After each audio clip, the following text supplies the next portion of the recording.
आपको लगे कि मेरी जिंदगी बड़ी दुखमय, बड़ी कष्टमय, बहुत तकलीफ चल रही है, किसी वृक्ष के नीचे, किसी गमले में या अपने घर में पार्थिव लिंग का निर्माण करें। पार्थिव और पार्थिव लिंग का निर्माण कर 5 बेलपत्र शंकर भगवान पर उनकी 5 लड़कियों का नाम लेकर समर्पित करो। जया, विषहरा, शामली बारी, दौतली, देव, 5 बेटियों का नाम लेकर 5 बेलपत्र समर्पित कर हाथ में 2 लोटा जल लेकर शिव जी पर एक साथ धीरे धीरे धार लगाइए और एक घी का दीपक लगाकर प्रार्थना कर 5 बेलपत्र उठाकर अपने घर में लेकर आ जाइए। 2.5 महीने, ज़्यादा से ज़्यादा हम बोल रहे हैं 2.5 महीने, पर विश्वास करता है कि 15 दिन में वो दुख मिटेगा ही, वो तकलीफ कटेगी, वो कष्ट मिटेगा।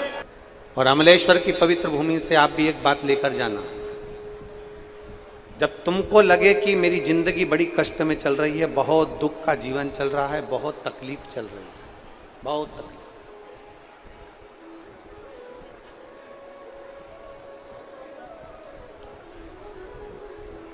आपको लगे कि आपका जीवन बड़ा कष्टमय है, बहुत तकलीफ का जीवन चल रहा है, तब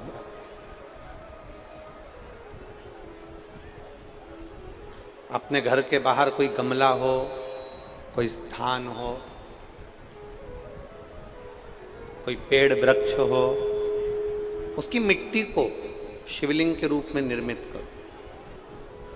शिव जी की 5 बेटियां, आप भी हमारे साथ बोलेंगे, जया, विषहरा, शामली बारी, दौतली, देव।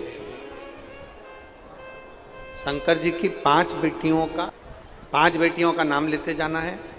वृक्ष के नीचे या किसी गमले की मिट्टी को, यदि कहीं पार्थिव शिवलिंग का निर्माण अगर आप कर रहे हैं तो घर में भी पार्थिव लिंग बनाकर या पेड़ के नीचे या गमले में शिवलिंग बनाकर शंकर जी की 5 लड़कियों का नाम लेकर एक एक बेलपत्र शिव जी को समर्पित करना है। और शंकर भगवान को समर्पित करने के बाद दोनों हाथ में 2 लोटा जल लेना। जैसे कावड़ का जल चढ़ता है ना,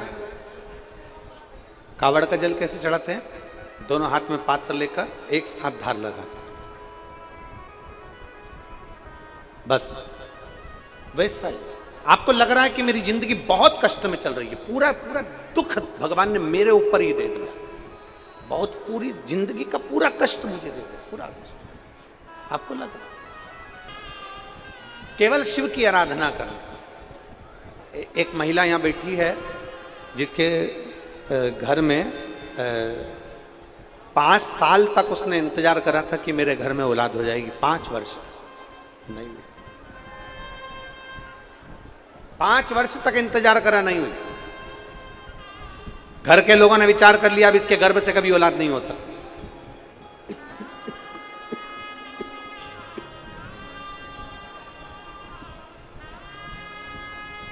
घर के लोगों ने विचार करा कि इसके गर्भ से संतान नहीं हो सकती। ना जाने कितनी कितनी जगह से गोदी भरवा ली, 6 साल निकल गए, 7 साल निकल गए, 8 साल निकल गए, पर औलाद नहीं। अब आखिरी में सबने छोड़ दिया कि ये तो संतान दे ही नहीं सकते, बुद्धि बिगड़ गई। घर के लोगों ने भी विचार कर लिया कि रखने से फायदा क्या, औलाद का सुखी। 9 साल निकल गए, औलाद नहीं हुई। 10 साल निकल गए, 11 साल निकल गए, 12 साल निकल गए, 13 साल निकल गए, 14 साल निकल गए, 15 साल निकल गए, 16 साल निकल गए, संतान नहीं हुई। 17 साल निकल गए, संतान नहीं हुई। 18 साल निकल गए, संतान नहीं हुई। 19वां वर्ष आया और इसने गुड़ियारी की पंडाल में बैठकर, गुड़ियारी में जब कथा हुई, गुड़ियारी के पंडाल में बैठकर कथा सुनकर बाबा की रच को अपने पेट पर लगाकर खाकर विनती करी, बाबा कुछ भी करो, अब मेरे घर में औलाद तुम ही दे सकते हो। मित्रों, पूज्य गुरु जी का ये उपाय अगर आपको अच्छा लगा हो तो वीडियो को लाइक करें, शेयर करें, कमेंट करें और अगर चैनल पर पहली बार आएँ तो चैनल को सब्सक्राइब करने के बाद बेल आइकन दबा दें ताकि आने वाली वीडियो की नोटिफिकेशन आपको तुरंत मिल जाए।